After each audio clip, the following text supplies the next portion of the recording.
Jai Hind. How are you? This is R.K. Pilwal. Friends, today we'll discuss the remaining things of auxiliary verbs. देखिए auxiliary verbs के तीन forms होती है, do का forms, B का रूप और हैव की फॉर्म्स. किस तरह से यूज होती है देखो. सबसे पहले हम पढ़ेंगे फॉर्म्स ऑफ बी. तो बी का प्रेजेंट क्या होता है? Is am are. और बी का पास्ट क्या होता है? Was were. और बी का थर्ड फॉर्म क्या होता है? बीन. बी का थर्ड फॉर्म क्या होता है? Been. And we use complement after the third form of be, and subject is used in the beginning of a sentence. How they are used? देखिए जब भी इजमार के बाद वर्ब नहीं आती तो कॉम्प्लीमेंट आता है. क्या आता है? कॉम्प्लीमेंट. कॉम्प्लीमेंट आता है. Complement. Complement is used.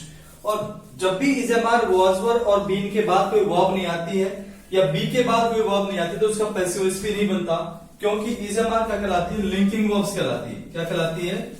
Linking verbs. ये लिंकिंग वर्ब्स कहलाती हैं.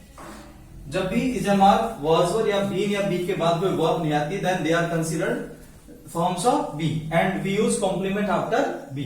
बी के बाद क्या आता है? कॉम्प्लीमेंट आता है. अब सेंटेंस में how they are used, let's see in detail. कैसे ये सेंटेंस में यूजेस की जाती हैं आप देखिए. And what is the function of auxiliary verbs in a sentence. सबसे पहले फर्स्ट ऑफ ऑल मैंने लिखा Mohit is a doctor. Mohit is a doctor. फिर है I am a teacher. I am a teacher. फिर है नेक्स्ट है you are honest. You are honest. ये इसमें इज एम आर क्या है? ये बी की फर्स्ट फॉर्म है. क्या है? बी की फर्स्ट फॉर्म. और इसके बाद में जैसे अ डॉक्टर है कॉम्प्लीमेंट है, अ टीचर है कॉम्प्लीमेंट है, ऑनेस्ट कॉम्प्लीमेंट है, you subject, I subject, Mohit subject. लेकिन जैसे इनके बाद वर्ब आती है तो ये हेल्पिंग वर्ब का फंक्शन करती है, तभी बी की फॉर्म से नहीं होती. जैसे मैंने लिखा पहला Mohit is selling books. Mohit is selling books today. Mohit is selling books today. Number 2 है we are asking questions. We are asking questions at this time. At this time. फिर है number 3 I am writing stories now. अब देखिए आप इसमें is am are जो भी है, is am are, is are am, ये सभी क्या है? हेल्पिंग वर्ब्स हैं. ये सभी क्या है? हेल्पिंग वर्ब्स हैं. और जो सेलिंग है वो वर्ब है, आस्किंग वर्ब है, राइटिंग वर्ब है. कैसी वर्ब है? ट्रांजिटिव वर्ब्स है, क्योंकि ऑब्जेक्ट आ रहा है. जैसे मोहित इज सेलिंग, मोहित बेच रहा है. क्या बेच रहा है? व्हाट? बुक या बुक्स लिख देता हूं. इसलिए क्या हो गया? ऑब्जेक्ट. वी आर आस्किंग, हम पूछ रहे हैं. क्या पूछ रहे हैं? क्वेश्चंस. हम क्या पूछ रहे हैं? क्वेश्चंस. इसलिए क्वेश्चंस क्या हो गया आपका? Object. And I am writing, मैं लिख रहा हूं. क्या लिख रहा हूं? स्टोरीज. तो स्टोरीज क्या हो गया आपका? ऑब्जेक्ट. इसलिए इन सभी सेंटेंस का पैसिव बन सकता है, इनका पैसिव नहीं बनेगा. We can make passive voice all these sentences, लेकिन इसका पैसिव वॉइस नहीं बनेगा. We can't make passive voice of all these sentences. ये हुआ बी का फर्स्ट फॉर्म. ये हुई इज हमार हेल्पिंग वर्ब्स, क्योंकि ऑक्सिलरी वर्ब्स होती हैं, दो तरह की फंक्शन करती है. वर्ब का फंक्शन भी करती है और हेल्पिंग वर्ब का फंक्शन भी करती है. इसलिए ये बी के फॉर्म्स है, जबकि ये हेल्पिंग वर्ब्स है. उसी तरह से बी का सेकंड फॉर्म की बात करें तो बी का सेकंड फॉर्म होगा वॉज वर, और उसके बाद क्या आता है? कॉम्प्लीमेंट. क्या आता है? कॉम्प्लीमेंट, पूरक आता है. और उसका भी हम पैसिव वॉइस नहीं बना सकते यदि वॉज वर के बाद कोई वर्ब्स नहीं आती है. Then we can't make passive voice of all those sentences. मैंने लिखा पहला मोहित was a player. मोहित एक खिलाड़ी था. फिर है नंबर 2 we were punctual. हम समय के पाबंद थे. तो इसमें was और were क्या है? बी की सेकंड फॉर्म है, क्योंकि a player क्या हो गया आपका? कॉम्प्लीमेंट. कॉम्प्लीमेंट क्या होता है? सब्जेक्ट कॉम्प्लीमेंट, जो सब्जेक्ट की पूर्ति करता है, उसके बारे में एडिशनल इंफॉर्मेशन देता है. और इसमें है V1, ये सब्जेक्ट हो गया, ये क्या है सेकंड फॉर्म है किसकी, बी की है, और पंक्चुअल क्या होगा आपका कॉम्प्लीमेंट। एलिमेंट्स के अनुसार तो ये कॉम्प्लीमेंट है, जबकि पार्ट्स ऑफ स्पीच के अनुसार पंक्चुअल क्या है, एडजेक्टिव है। उसी तरह से जो अ प्लेयर है वो नाउन फ्रेज है according to we can say that parts of speech, लेकिन एलिमेंट्स के अनुसार अ प्लेयर क्या होगा कॉम्प्लीमेंट, क्योंकि मोहित के सेंस को कंप्लीट करता है और वी के बारे में देता है एडिशनल इंफॉर्मेशन पंक्चुअल। लेकिन वॉज और हेल्पिंग वर्ब का फंक्शन कब करती है, जब इसके बाद में कोई वर्ब्स आती है, जैसे Mohit was selling chairs at that time. अब इसमें वॉज क्या हो गया आपका हेल्पिंग वर्ब हो गया, ये सब्जेक्ट है। मोहित वॉज सेलिंग, ये क्या हो गया आपकी वर्ब हो गया। मोहित बेच रहा था, क्या बेच रहा था, व्हाट, चेयर्स, ये आपका ऑब्जेक्ट हो गया। और कब बेच रहा था, एट दैट टाइम, तो ये हो गया आपका एडवर्ब ऑफ टाइम। उसी तरह से जैसे मैंने लिखा they were killing birds at that moment. अब आप देखिए, दे क्या हो गया आपका सब्जेक्ट हो गया, वर क्या हो गया हेल्पिंग वर्ब हो गया, किलिंग क्या हो गया वर्ब्स हो गया। अब दे वर किलिंग, वे मार रहे थे, क्या मार रहे थे, किसको मार रहे थे, whom, बर्ड्स, ऑब्जेक्ट हो गया। कब, एट दैट मोमेंट हो गया एडवर्ब ऑफ टाइम। इसलिए इन सेंटेंसेस का तो पैसिव वॉइस बन सकता है, लेकिन इनका पैसिव वॉइस नहीं बनेगा। इनका जो पैसिव वॉइस है वो नहीं बनेगा, जबकि इनका पैसिव वॉइस बन जाएगा, क्योंकि जब भी वॉज वर्ब के बाद कोई वर्ब्स नहीं आती है, then they take complement after them, और वो बी का पास्ट होता है, इसलिए we can't make passive voice of those sentences. लेकिन यदि वॉज वर्ब के बाद वर्ब आती है तो वो पास्ट कंटिन्यूअस होता है, जबकि पास्ट इंडेफिनिट का वाक्य है। उसी तरह से बीन के हम फंक्शन देखते हैं, how been is used in a sentence. देखिए, जब भी किसी सेंटेंस में बीन आती है और बीन के बाद यदि कोई वर्ब नहीं आती है, तो बीन खुद बी का थर्ड फॉर्म होती है और उसका पैसिव वॉइस भी नहीं बनता है। How been is used in a sentence, वो चीज हमें देखना है। देखिए, सबसे पहले है, मैंने लिखा Rohit has been a doctor. Rohit एक डॉक्टर हो गया है, ये बी का थर्ड फॉर्म है, और डॉक्टर क्या हो गया कॉम्प्लीमेंट। डॉक्टर क्या हो गया कॉम्प्लीमेंट, रोहित हो गया आपका सब्जेक्ट, हैज हो गया हेल्पिंग वर्ब। नंबर सेकंड है, you had been a rich man. You had been a rich man, तुम एक अमीर आदमी हो गए थे, ये तो हेल्पिंग वर्ब हो गया। ये थर्ड फॉर्म है किसकी, बी की, और ये अ रिच मैन क्या हो गया कॉम्प्लीमेंट। फिर लिखा Meera will have been careless. Meera will have been careless, यानी मीरा लापरवाह हो गई होगी या हो चुकी होगी, इसलिए मीरा क्या हो गया आपका सब्जेक्ट हो गया। विल हैव क्या हो गया हेल्पिंग वर्ब, इसको वर्ब फ्रेज भी बोलते हैं, यानी वर्ब और हेल्पिंग वर्ब दोनों के कॉम्बिनेशन का कहते हैं वर्ब फ्रेज कहते हैं।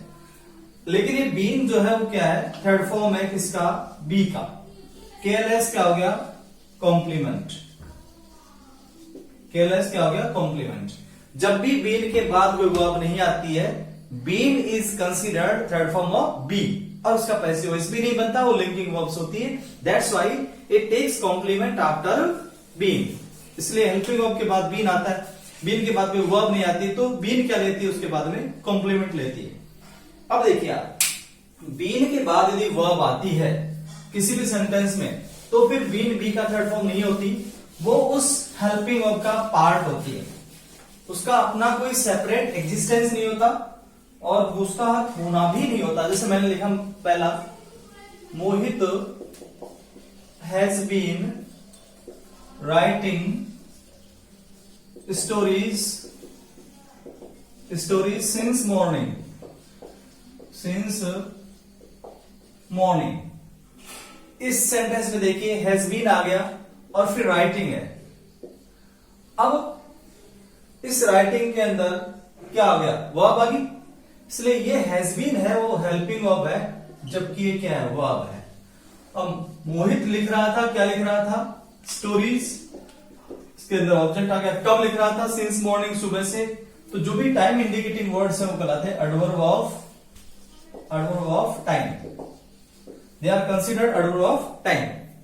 नेक्स्ट है सेकंड सेंटेंस है Rita had been doing her work for 6 hours when I met her।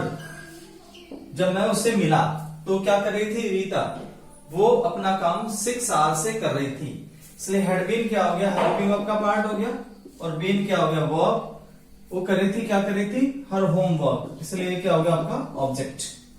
इसलिए you must take care that when we use क्या any verbs after been, then it is considered the part of helping verb, it doesn't have any separate existence. जब भी been के बाद कोई verb आती है तो बीन बी का थर्ड फॉर्म नहीं होती, वो सही क्रिया का पार्ट होती है, that's why it takes object in a sentence. अब एक और चीज है, one more thing is that अगर बीन के बाद कोई भी थर्ड फॉर्म आती है किसी भी टेंस के अंदर, तो that sentence would be considered the sentence of passive voice, वो पैसिव वॉइस का सेंटेंस होगा। नेक्स्ट है जब भी हेल्पिंग वर्ब के बाद बीन आती है और बीन के बाद एक्शन की थर्ड फॉर्म आती है, तो that is considered the sentences of passive voice.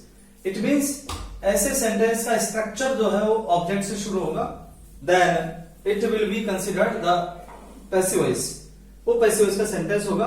जैसे मैंने लिखा a book has been solved lately.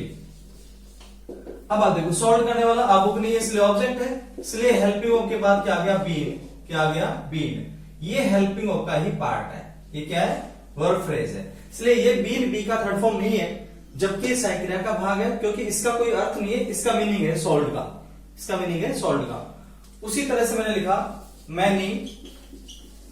Many flowers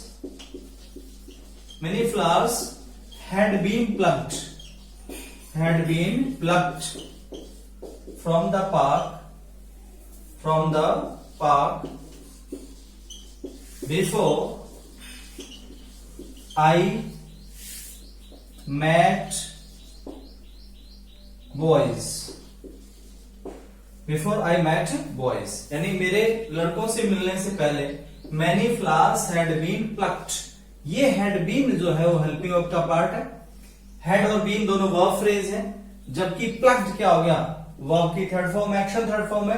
अब कहां से तोड़े, फ्रॉम द पार्क। अब फ्रॉम द पार्क क्या है, एडवर्ब ऑफ प्लेस, ये क्या है, एडवर्ब ऑफ प्लेस है, और बिफोर जो है वो कंजंक्शन का काम कर रहा है, कनेक्टर का काम कर रहा है।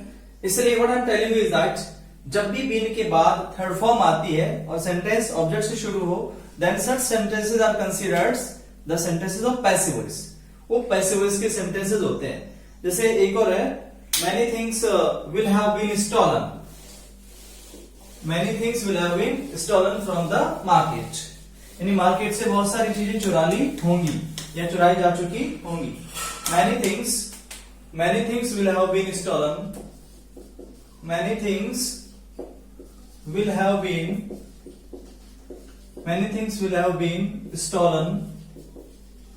from the market by the end of this month। ये कोई सेंटेंस है। अब इसमें देखो मैनी थिंग्स है, ये एक्शन का डूअर नहीं है, किसका, स्टोलन का। स्टोलन एक वर्ब है, उसका डूअर जो है वो मैनी थिंग्स नहीं है, that's why it is considered object. ये ऑब्जेक्ट है और ये हेल्पिंग वर्ब्स है पूरा का पूरा, ये हेल्पिंग वर्ब्स है, it means it is considered verb phrase. और फिर थर्ड फॉर्म क्या होगा आपका, स्टोलन। स्टोलन क्या हो गया? Third form of verb. कहां से? From the market. Adverb place कब? By the end of this month. ये हो गया एडवर्ब ऑफ टाइम। तो जितने भी टाइम इंडिकेटिंग वर्ड्स हैं they are considered adverb phrase या adverb place, adverb time, sorry, time indicating words are considered adverb time and place indicating words are considered adverbs of places. So this is clear now that when we don't use any verbs after been, then we use complement after been. उसका passive नहीं बनता, वो B की forms होती है. Next step ये है, अगर बीन के बाद कोई वर्ब आती है शुरू में सब्जेक्ट हो तो फिर वो बीन हेल्पिंग वर्ब का पार्ट होती है, वो नहीं होती है, बी का थर्ड फॉर्म नहीं होती हो. Next thing is that when we use third form of the verb after been and our sentence commences or starts from any object, then those sentences are considered passive voice sentences.